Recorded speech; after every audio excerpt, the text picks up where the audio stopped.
Olá, sejam todos muito bem-vindos ao nosso canal Esperança de Luz. Mais uma vez nos encontramos para estudar um pouquinho mais sobre o mundo espiritual. Quero agradecer a todos que se inscreveram no canal, que deixaram seus comentários, que compartilharam os vídeos. Meu muito obrigado. Muito bem, vamos dar continuidade à nossa apresentação, cujo tema é Obsessão Espiritual, e esta é a segunda parte. Apenas para recapitular, lembramos que na primeira parte estudamos sobre a alta incidência da obsessão, seus efeitos danosos nos indivíduos e na coletividade, e no correto diagnóstico e adequado tratamento. Isso é muito importante. Hoje vamos entrar em uma interessante questão que trata sobre os tipos que existem, como eu falei na primeira parte. Segundo o livro dos Médiuns, no seu capítulo 23, de Allan Kardec, da obsessão, é o título do capítulo, da obsessão. Encontramos os 4 principais tipos de obsessão. Eu vou apresentar aqui uma imagem para ilustrar e já regresso.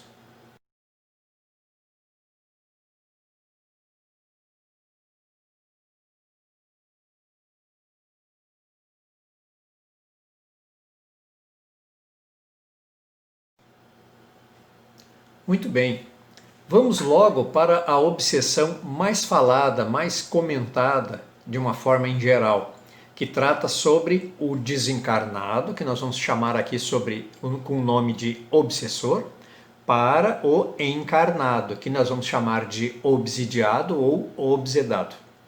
Nesse tipo de obsessão, o obsessor ataca o obsidiado através de todas as formas que ele tiver possibilidade, ou seja, ele tenta de todo jeito. Irá tentar infiltrar seus maus pensamentos sobre a pessoa, com o objetivo de gerar dores, sofrimentos e prejuízo na vida da pessoa. Normalmente é fruto de sentimentos negativos, desejo de vingança, de muitas vidas passadas. Traduzindo, os obsessores nos alcançam devido a sermos herdeiros de nosso passado. Existe muito essa situação. Alerta ao fato de que o que possibilita a eles nos reencontrarem é a nossa vibração, como eu falei na outra parte, e a sintonia dos pensamentos, ou seja, o que nós vibramos, o que nós sentimos, as nossas emoções, pensamentos, é o que vai atraindo, é o que vai gerando a sintonia. Sempre que permitirmos criar sentimentos e pensamentos negativos, como raiva, cólera, ódio, ou abatimento, depressão, abrimos janelas espirituais que nos colocam em contato com esses seres, os quais de alguma forma, possivelmente, causamos prejuízos ou lesões em outras vidas. Ou seja, eles nos encontram. A partir desse momento que eles fazem contato, começam a se vincular conosco no nosso dia a dia após dia vai se fortalecendo em nossas vidas cotidianas. O processo inicia de forma leve, muito sutil, quase imperceptível, e após um tempo esse ataque vai se fortalecendo. Já vamos detalhar melhor nesses processos mais para frente apresentado nos estudos sobre os graus de obsessão. Ou seja, começa leve, superficial e vai se aprofundando. Esse é o risco que corremos. Agora, vamos falar sobre o processo obsessivo no sentido inverso. Em que sentido? Vamos tratar sobre o processo de obsessão do encarnado para o desencarnado. Pode parecer estranho para alguém assistindo essa apresentação, não é? Mas que não tem essa informação. Veja que você está assistindo e não tinha essa informação. Significa que essas apresentações que faço se dirigem a você.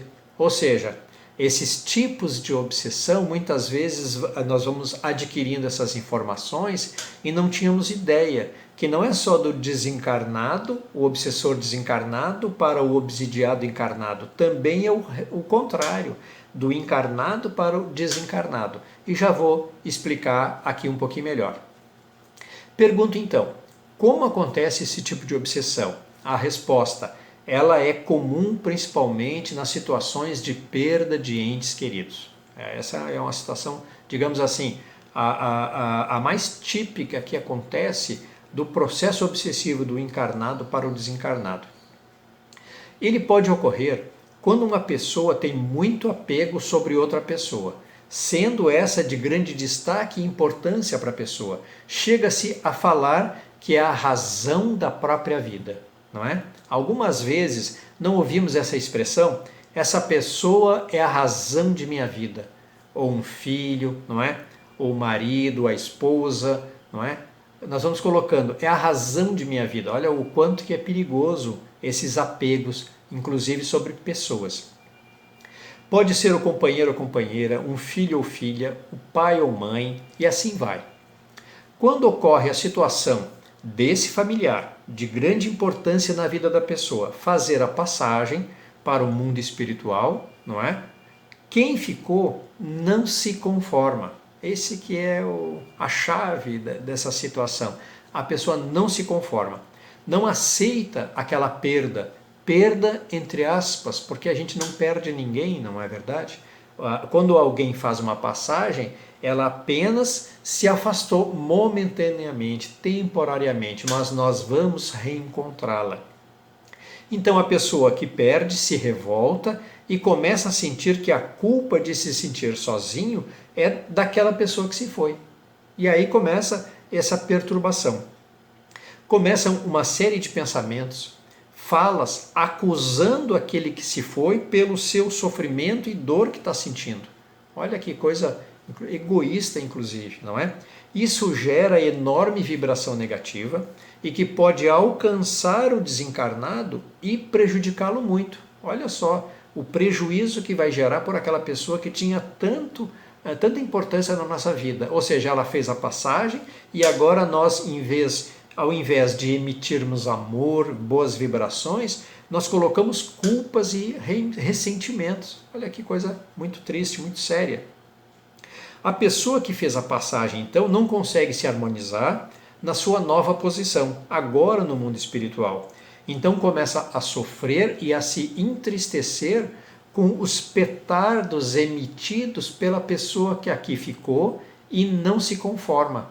Isso é muito sério e muito triste e mais comum do que a gente pode pensar, que a gente pode imaginar. A terceira forma de obsessão é dirigida entre os próprios desencarnados. Eu não sei se todos tinham conhecimento, imagino que alguns sim, mas a obsessão que ocorre entre desencarnados, entre espíritos no mundo espiritual. Pode parecer estranho, mas é muito comum ocorrer. É a dominação que ocorre entre um ser espiritual ou grupo e então uma organização que exerce a dominação sobre um espírito ou um grupo de espíritos. Ou seja, pode ser uma pessoa desencarnada ou um grupo ou uma organização sobre outra pessoa ou até sobre um grupo. Isso se coloca de forma passiva, ou seja, o obsidiado ou o grupo obsidiado se coloca de uma forma passiva e sem reação a esta dominação. Sofrem e acabam por realizar trabalhos diversos em benefício de quem lhe exerce essa obsessão. Então, o obsessor ou grupo ou organização obsessora coloca aqueles irmãos, aquelas irmãs obsidiados a trabalharem para eles e eles ficam passivos, sem reação. Observamos essa situação real e danosa de ocorrência muito comum, como já falei, devido a informações que nos chegam durante reuniões de comunicação espiritual. Eles chegam e vão nos esclarecendo através de reuniões mediúnicas. Os espíritos esclarecem que estão obsidiando tal pessoa ou família devido a terem sido enviados por um suposto chefe do grupo. Então eles falam assim naturalmente. Me enviaram aqui, eu não tenho nada contra essa pessoa, mas me mandaram vir para prejudicar, para perturbar a pessoa ou aquela família, aquele grupo de pessoas. Olha que coisa perigosa. Esse normalmente exerce domínio e castiga com muita violência a total ausência de piedade, com total ausência de piedade, aqueles que não obedecem às ordens ou executam de forma menos contundente o que o chefe gostaria que acontecesse. Então eles não são amigos, é um grupo de obsessores que, formando uma organização que obsidia uma pessoa ou uma organização para que aquele grupo faça o que esse daqui determinar. E se esse daqui não fizer, ou se esse grupo não fizer, vai ser castigado sem piedade. Não é? Olha as situações gravíssimas que acontecem no nosso, principalmente no nosso umbral grosso aqui na crosta, aonde acontecem tamanhas situações de dor e sofrimento, processos obsessivos gravíssimos e que trazem consequências, prejuízos, inclusive para nós aqui encarnados. Muito bem.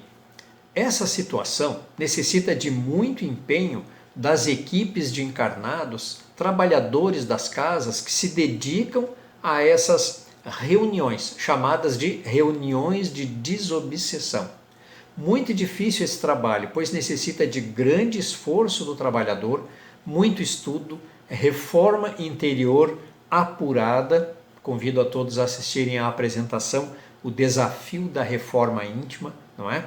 E nós vamos percebendo assim que a equipe precisa estar unida, com bastante estudo e bastante preparo para encarar essa situação de obsessão, aonde um obsessor sobre o encarnado, o obsidiado, só que esse obsessor não é por ele próprio a situação de obsessão, ele é enviado por outros. Então há um encadeamento de ódios, de dores, que é bastante complicado de resolver. Muito bem, vamos dar seguimento. Vamos agora falar sobre a quarta forma de obsessão, que é um processo obsessivo entre encarnados. Entre encarnados, e já vou detalhar aqui como é que é isso. Muitos devem achar estranho, mas se cada um pensar em suas famílias ou conhecidos, verá que essa ocorrência envolve a dominação de uma pessoa sobre outra pessoa.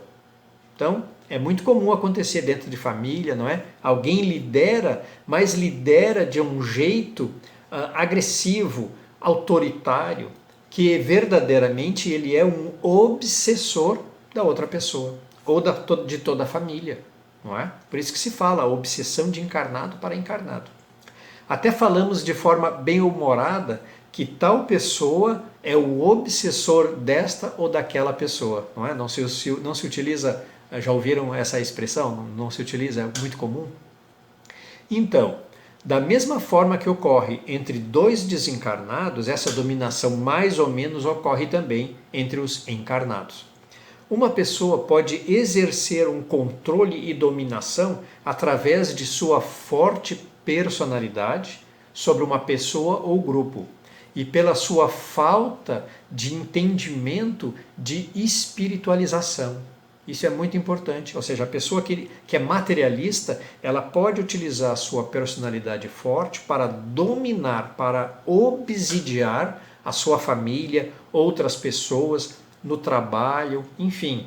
A pessoa que não se espiritualiza, que fica ali no seu apego material, ela, devido ao seu entendimento, como tem uma personalidade forte, ela pensa, vou utilizar esse meu potencial para obter vantagens, que é assim que o obsessor pensa. Essa dominação altera a vontade própria do obsidiado, bloqueando a condução de sua própria vida, que permite de forma passiva, ou seja, o obsidiado fica passivo e se permite ser conduzido pela vontade de outra pessoa. Situação muito comum dentro das famílias, como eu comentei agora há pouco. Muito bem, há ainda uma quinta e última forma que falaremos e que não está apresentada no livro A Gênese, mas de muita importância em nossos estudos, é a chamada autoobsessão. Não sei se alguém já ouviu. Essa forma de obsessão ocorre quando a própria pessoa gera pensamentos e atitudes negativas e depressivas que a levam a prejudicar suas relações de família, no trabalho, na escola, enfim, onde poderia ter um relacionamento sadio com grande benefício pessoal em crescimento e desenvolvimento humano. Ou seja, a pessoa vai se isolando, ela vai se sabotando, ela vai se prejudicando, é a auto-obsessão. É uma situação igualmente difícil de reparação e modificação do estado íntimo do auto-obsidiado.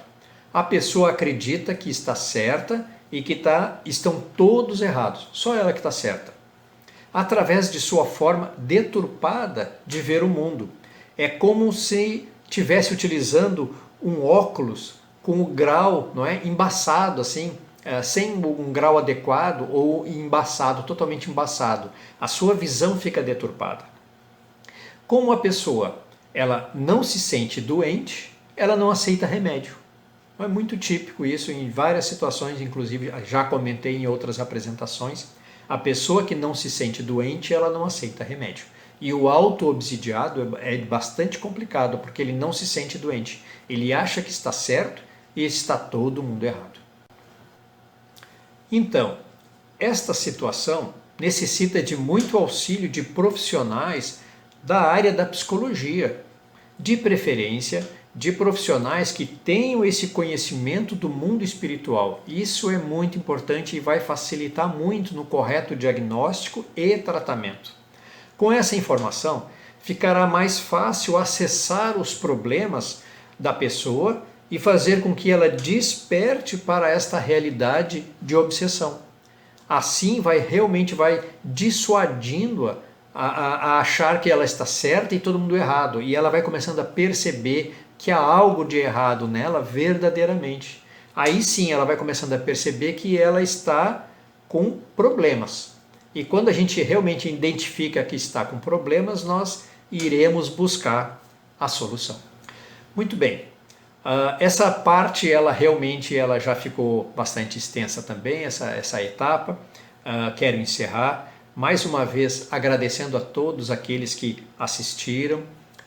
Convido a todos a assistirem a todas as partes que formam esse todo, essa apresentação Obsessão Espiritual, bastante enriquecedora. E, como mais uma vez também comentei, estou estreando cada etapa desta apresentação aos sábados, às 14 horas, aonde esperem reencontrar a todos lá, não é? Para darmos continuidade a esses estudos. Então, mais uma vez, muito obrigado e vamos fazer a nossa breve prece. Então, vamos rogar aqui ao Mestre Jesus que possa envolver a cada um de nós com muita paz e muita luz, hoje e sempre. Que assim seja.